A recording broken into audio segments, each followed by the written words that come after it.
Welcome back. I am so glad you're here because this is going to be the most fun study. Okay, we are going to learn some secrets that I don't think anybody else knows, right? They don't know what to look for. Okay, Bible prophecy hangs on three main things. There's three main things that the Father wants to secure through the end time events. The first one is he wants a bride for his son, a skilled helpmate, hence the pre-trib rapture of the bride. The next thing the Father wants is a righteous government in the heavenly places to replace the wicked mafia that you read about in the book of Ephesians. Hence the mid-trib rapture of the church. And then the Father wants a righteous government on earth based out of Jerusalem. And he wants Jerusalem then to be the premier government teaching all the other nations of the world how to rule and reign over their Gentile nations. And this is why there is the pre-wrath snatching of the remnant to the barn. All right? So there's a reason why there's numerous passages that look like a rapture, and the church has got to stop lumping them all into one event and then arguing about where to place that one event. Because once you know there are two upward raptures and one sideways snatching to the barn, then you can start figuring out all the other mysteries in the Bible. And so this is what this channel does. We just are looking for these obscure passages that nobody can figure out. And since we know there's multiple raptures, it makes it far easier for us to figure them out. Okay, now, it's very important to remember there were two departures of Israel out of Exodus in the Old Testament. The church mainly focuses on the Exodus in the book of Exodus chapter 12 because they are taught there's only one rapture. Therefore, they never look for another departure out of Egypt, which is in Genesis chapter 50. And so I made two videos on that subject quite a while back. It's our video number 179 and 180. But there's a lot of differences between those two departures of Israel out of Egypt. Okay, now in Revelation chapter 14, we're going to study verses 2 and 3 today. And this is where John goes on to describe the throne room scene that he began describing in the previous verse, which we studied in the last video, video number 233. So let me read Revelation chapter 14, verses 2 and 3. And I heard a voice from heaven, like the sound of many waters, like the sound of loud thunder. And the voice which I heard was the sound of harpists playing on their harps. And they sang a new song before the throne and before the four living creatures and the elders. And no one could learn the song except the 144,000 who had been purchased from the earth. All right. I'm just going to pick out some of the high points in these two verses, and I'm going to let you study the rest of the details out. But I want to get you started on these two verses. So when we go back and we look at Revelation 14, verse 2, I want you to notice that there is a voice that is heard. John hears a voice, and it was of the sound of many waters. He's hearing the sound of thunder. Yet it was only one voice. However, it sounded like harpists, plural, playing on their harps. So this tells me that there is a group of people singing, but they're singing in unity. Now it says here in verse 2 that it sounded like thunder. All right, this is going to give us a clue of what we need to start looking for, of how to figure out what is this song, why can't anybody learn it, and it's quite a process, so hang on. All right, thunder. Where else do we read of thunder in the book of Revelation? Revelation chapter 10, verses 1 and 4. Listen to this. I saw another strong angel coming down from heaven, clothed with a cloud, and the rainbow was on his head, and his face was like the sun, and his feet like pillars of fire. And he had in his hand a little scroll, which was open. He placed his right foot on the sea and his left on the land. And he cried out with a loud voice. Oh, that's just like Revelation 14:2. So he cries out with a loud voice as when a lion roars. And when he had cried out, the 7 peals of thunder, okay, there's our thunder. The 7 peals of thunder uttered their voices.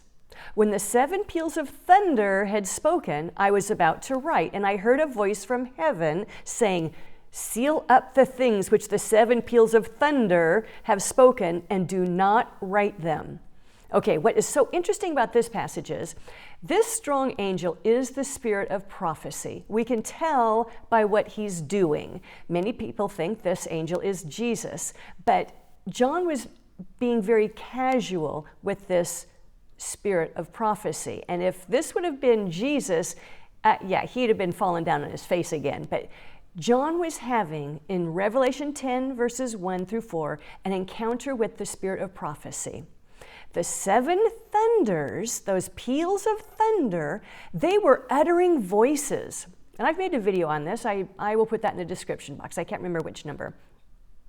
And these 7 peals of thunder, they had spoken something, and it was in a language that John understood because he was getting ready to write it down, and they stopped him. The voice from heaven, the strong angel, said, don't write down what those 7 peals of thunder uttered.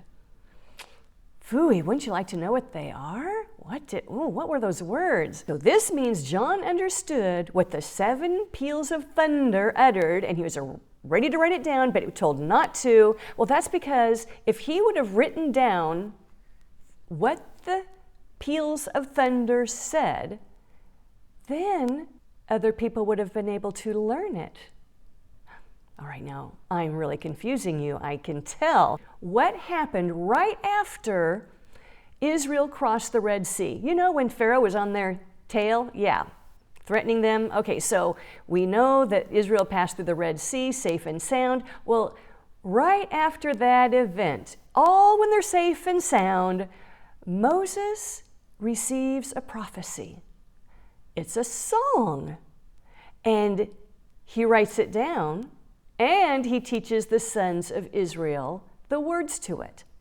Okay, let's go through that song. Exodus 15, starting with verse 1. Then Moses and the sons of Israel sang this song to the Lord, saying, I will sing to the Lord, for he is highly exalted. The horse and its rider he has hurled into the sea.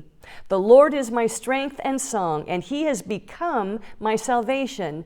This is my God, and I will praise him, my father's God, and I will exalt him. The Lord is a warrior. The Lord is his name. Pharaoh's chariots and his army, he was thrown into the sea, and the choicest of his officers were drowned in the Red Sea. Verse 5, the waters cover them. They went down into the depths like a stone. Your right hand, Lord, is majestic in power. Your right hand, Lord, destroys the enemy. And in the greatness of your excellence, you overthrow those who rise up against you. You send out your burning anger, and it consumes them like chaff. At the blast of your nostrils, the waters were piled up. The flowing waters stood up like a heap. The depths were congealed in the heart of the sea. The enemy said, I will pursue, I will overtake, I will divide the spoils. I shall be satisfied against them. I will draw my sword, my hand will destroy them. Verse 10, you blew with your wind, the sea covered them.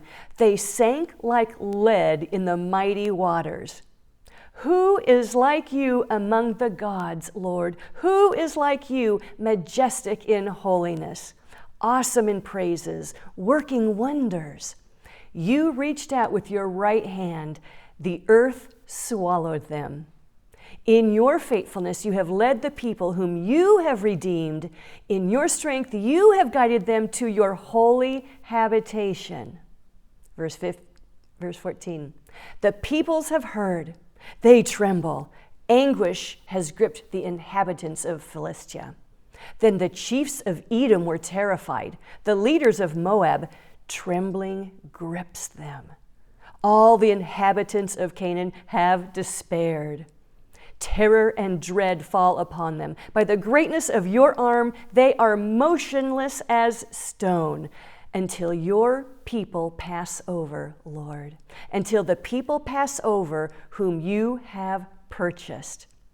You will bring them and plant them in the mountain of your inheritance, the place, Lord, which you have made as your dwelling, the sanctuary, Lord, which your hands have established. The Lord shall reign forever and ever. Verse 19, for the horses of Pharaoh with his chariots and his horsemen went into the sea, and the Lord brought back the waters of the sea on them.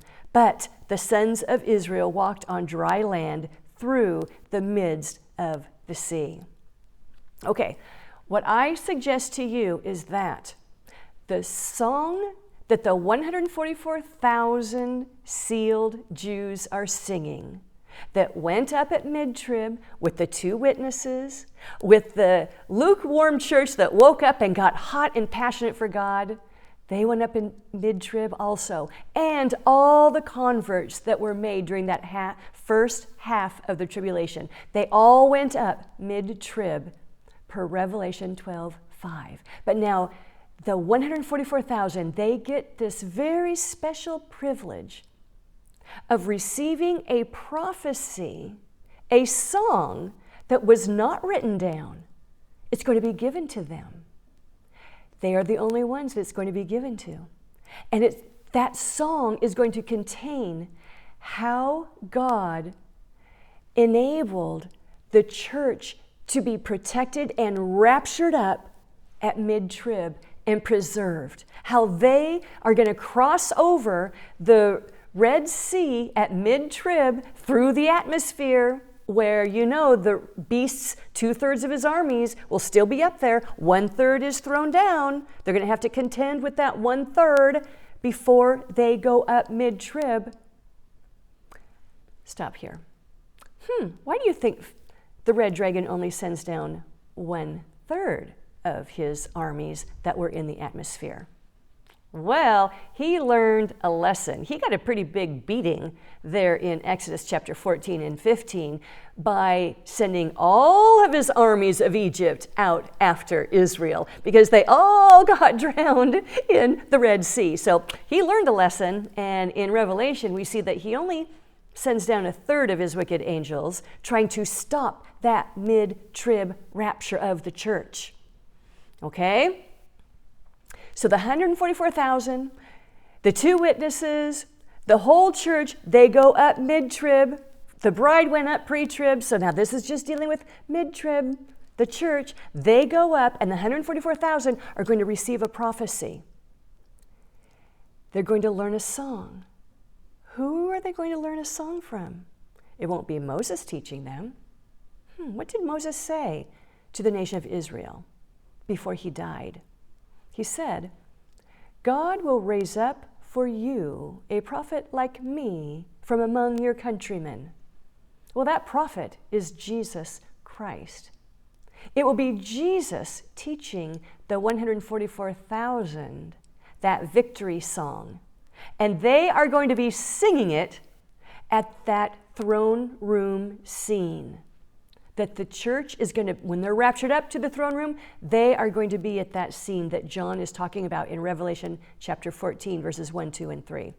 Oh, my goodness. So you see, this is why the 7 peals of thunder, they were speaking that song, but the spirit of prophecy, the strong angel, says, John, don't write that down. That's for another group. That's for a later time in history. That's going to be for the 144,000. They are going to get the song. No one else can learn it. If you write it down, then other people are going to learn it, and Satan will know how he's going to be destroyed. That's why Moses was given that victory song in Exodus 15 after Pharaoh and his armies were destroyed. That's why the 144,000 will get their victory song after the red dragon is destroyed. Oh my goodness, this is so much fun. Okay, I've just got so much more here, but I think I'm going to share it in the next video. Okay, now you've got homework. I would like for you to read Exodus chapter 14 and 15. And when you get to Exodus chapter 15, I would like for you to write down as many things from that prophetic song that connect with Revelation chapter 14, verses 2 and 3.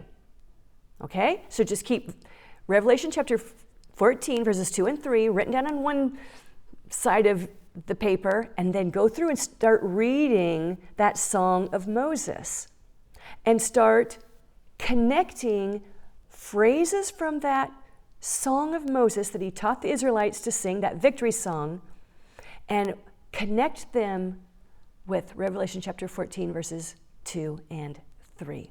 Okay, Kristen and I have started a second Discord Bible study group for those of you who believe in the 3 rapture timeline that we keep sharing here and teaching from and discovering all these mysteries regarding. So if you would like a Bible study group and you would like to join that Discord group, I will put the link to that group in the description box, and you can go over there, and I will tell you right from the get-go that if you start trying to teach some other timeline, I'm sorry, we'll have to let you go.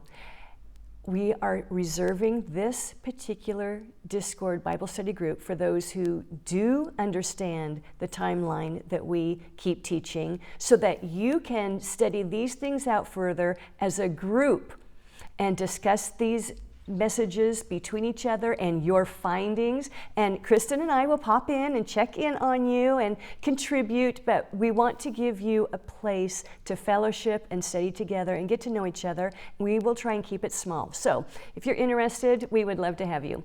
Okay, I think that's it. I'll talk to you later. Bye.